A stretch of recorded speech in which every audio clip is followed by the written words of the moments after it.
GETA 3.6K power solutions. We suggest you take a moment to read the user manual before the installation.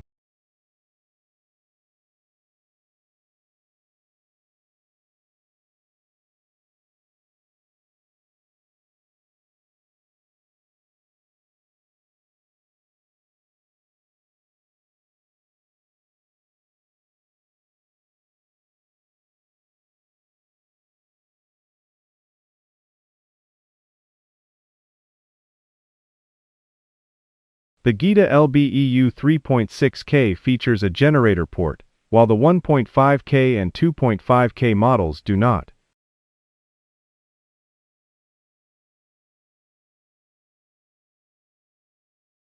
Please install a dual interlock switch, or dual power switch, between the inverter and the grid as well as between the inverter and the load, with an input current greater than 100 ampere. Install the corresponding switches in other locations.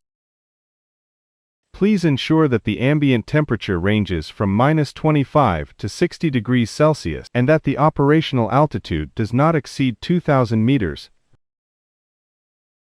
Since the GETA LBEU 3.6K is IP20 unit, indoor installation is required. Mount the inverter on a wall at an angle of 75 to 90 degrees to the ground. For parallel system, please maintain the minimum clearances presented below for adequate heat dissipation. Ensure that you have the following tools with you. The inverter is a wall-mounted bracket type. Choose a suitable installation location, and try to align the display screen with the line of sight. Step 1. Use the wall mounting bracket as a template to mark the positions of the two mounting holes. Drill holes with a diameter of 8 mm and a depth greater than 40 mm. Step 2. Insert the plastic expansion anchors into the holes. Align the bracket with the holes, and fasten it securely to the wall using the supplied self-tapping screws. Then hang the inverter onto the bracket. Step 3. Remove the 4 screws from the wiring cover, mark the bottom mounting screw holes, and then take the inverter down. Step 4. Drill holes with a diameter of 8 mm and a depth greater than 40 mm. And insert the plastic expansion anchors into the holes. Step 5. Hang the inverter onto the mounted wall mount bracket, and tighten the bottom mounting screws.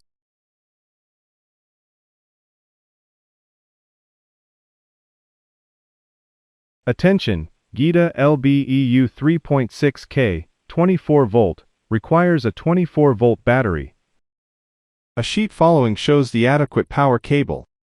Step 1. Strip from 6 to 8 mm, 0.25 to 0.31 inch insulation from the cable end. Crimp cable lugs for the cable ends.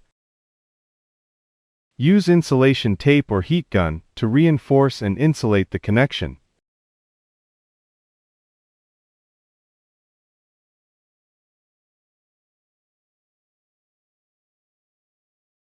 Step 2. Insert the battery cables with pre-crimped ring terminals straight into the inverter's battery connection ports. Step 3. Place the terminal on the corresponding positive and negative interfaces. Step 4. Use the nuts to secure the terminals. Use a socket wrench to tighten. Recommended cables and breaker specifications. Please double-check the lowest ambient temperature of the installation location. Step 1. Strip approximately 10 mm of insulation from the positive and negative wires. Step 2. Route the PV conductors into the inverter. Step 3. Connect the PV module positive to the inverter PV input positive, and the negative to the inverter PV input negative. Step 4. Tighten the screws above the terminals to ensure the cables are securely connected. AC input, output connection. Recommended cable size for AC input, output, GEN and PE wiring are listed below. Step 1. Strip off from 8 to 10 mm, 0.31 to 0.39 inch insulation on the cable. Step 2. For fine-stranded conductors, fit a wire ferrule onto the conductor and crimp it securely.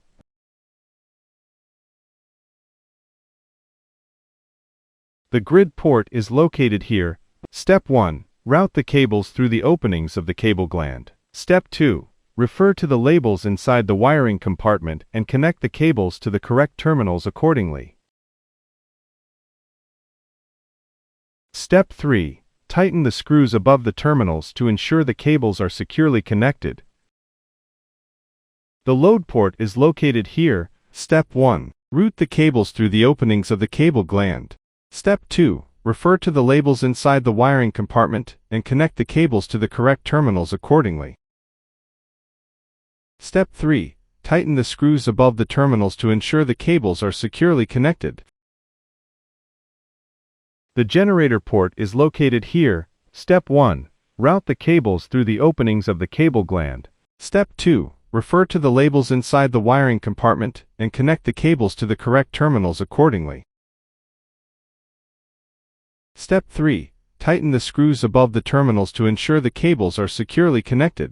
The generator start signal shall be connected to the COM board Gen nominal open port, NO, and COM, if users want to start the generator remotely. The specific wiring operations will be demonstrated in the communication cable connection section. Step 1. Plug in the battery communication cable. Step 2. Connect to the dry contact terminal for generator remote start. For port grounding, get a 3/6K support shell grounding. Connecting the PE line to the shell port can ensure good device grounding.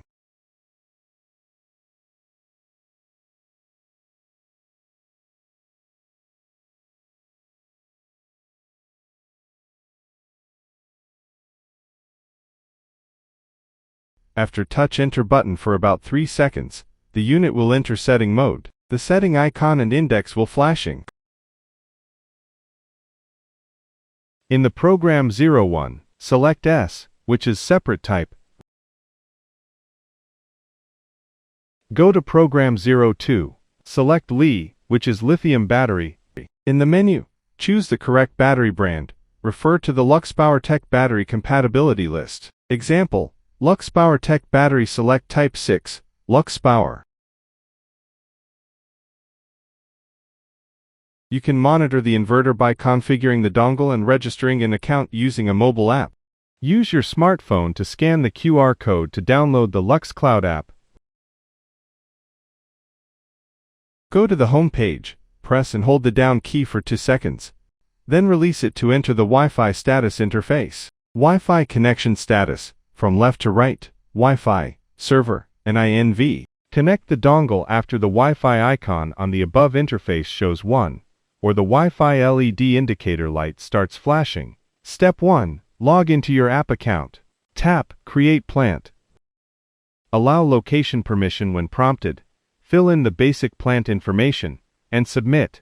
Step 2. In the pop-up window, tap Next. Turn on your phone's Bluetooth and tap Add by Bluetooth. Step 3. Select the serial number that matches the one on the device sticker and tap Next. Step 4. On the next screen, select or enter your home Wi-Fi network, enter the Wi-Fi password, and tap Save. The dongle will reboot automatically. After completing the configuration, tap Done. The inverter is successfully online when all 3 indicators on the LCD will change to 1. Meanwhile, the 3 LED indicators will light up one after another and stay on steadily. Install the guardrail barrier.